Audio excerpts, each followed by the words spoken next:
Hello guys! Hello Sagittarius! Welcome dito sa aking channel. Kabalaran 888 Sagittarius. Alamin natin kung anong messages, vibration, gabay energy. This is weekly tarot reading. Ano ba ang message para sa inyo, Sagittarius? Three of Ariel. First card mo, Sagittarius, is Three of Ariel. Yung Three of Ariel sa iyo, Sagittarius, sinasabi na gawin mo daw kung ano yung gusto mong gawin sa buhay mo. Okay? May isang pagkakataon na papasok sa buhay mo para makatulong sa iyo sa personal mong pamumuhay, lalo na sa career or sa mga, kung isa kang business person, sa business mo. Okay?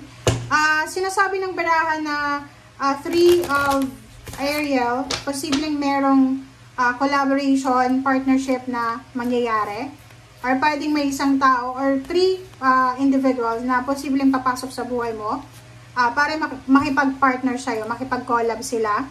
It's either business collaboration or may ikakasal. Okay, next card is step into your power. Sinasabi ng baraha sa'yo dito, yun nga, do what you love. You have power to choose, power to start over, power to release yourself from negativity, from drama. You have all the power para gawin kung ano man ang gusto mong gawin sa buhay mo. Okay? Ikaw yung driver, ikaw yung actor ng sarili mong pelikula.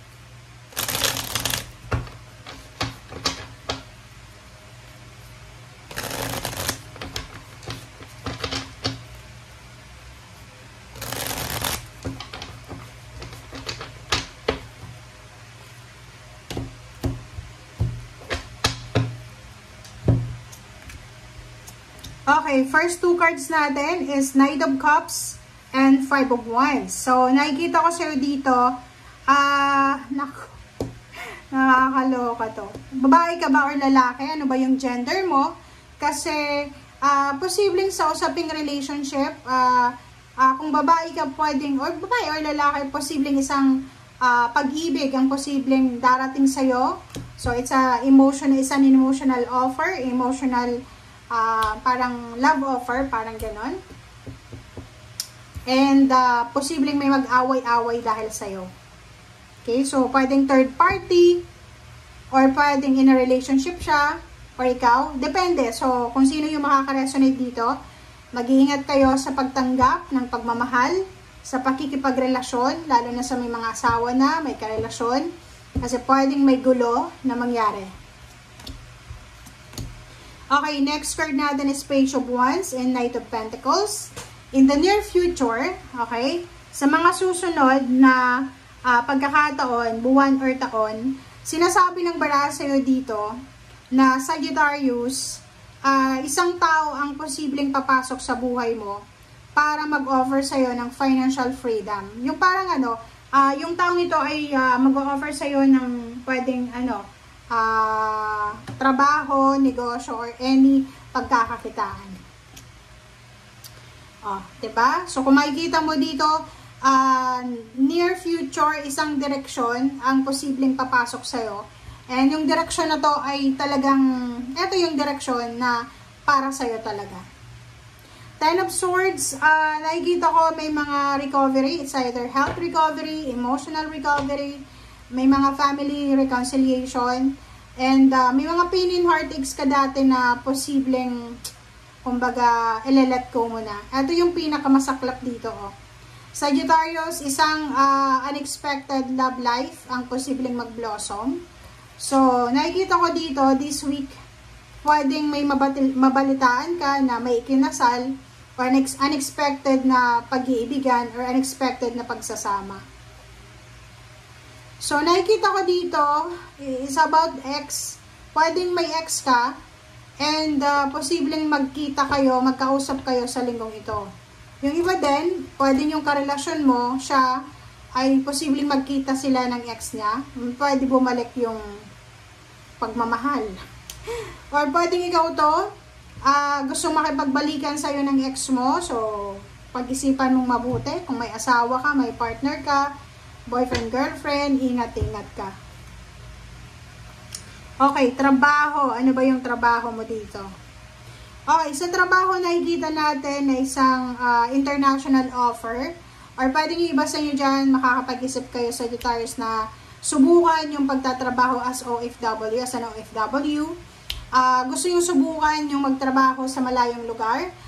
Gusto yung subukan na magtrabaho na hindi kasama yung pamilya or hindi kasama yung mga kakilala. Parang ganun. Nako, may the devil. Okay, Ace of Wands. Dito sinasabi ng baraha, ang posibleng, yun nga, excitement to eh. So, nakikita ko sa linggong ito, ang isa sa posibleng maging rason kung bakit masira yung diskarte mo sa buhay is because of sobrang excited para sa relationship. Like yung iba nga, sabi ko, pwedeng may magkabalikan, mag-ex, or posibleng mga bago tong love life na pwedeng mag-blossom. So, yun ay temptation, guys. Hindi yan para sa'yo. Ace of Pentacles, sinasabi ng baraha, ihanda mo ang sarili mo, Sagittarius, kasi isang financial new beginning, isang job offer, isang company announcement, ang posibleng mabasa mo or marinig mo from someone. And yung trabahong ito ay pwedeng magdala sa'yo ng sobra-sobrang success. Three of Swords, nakikita ko sa'yo dito, posibleng masaktan ka or posibleng ikaw yung makasakit. Hindi natin alam kung ano yung sinasabi ng 33 na to.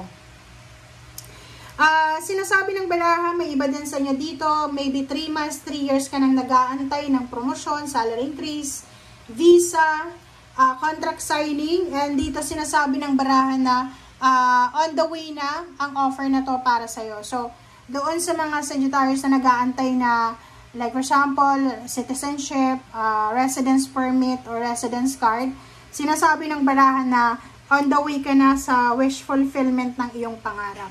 Parang sinasabi na konting kembot na lang, konting pasensya na lang, on the way ka na doon sa financial success, sa financial dreams mo. So, like for example, 3 years ka nang nag-apply ng trabaho, papunta ng Canada, or pwedeng USA or pwedeng Europa, and siguro nawawalan ka na ng pag-asa. Dito sinasabi ng baraha, huwag kang mawala ng pag-asa kasi yung hinihintay mo na trabaho ay posibleng, yun nga yung pangarap mo eh, trabahong pangarap mo ay posibleng dumating na, and yung trabahong ito ay pwedeng magdala sa'yo ng sobra-sobrang pera, sobra-sobrang success, sobra-sobrang victory, kumbaga napakaraming pera itong papasok sa buhay mo. Okay? Thank you guys for watching and see you again. Bye!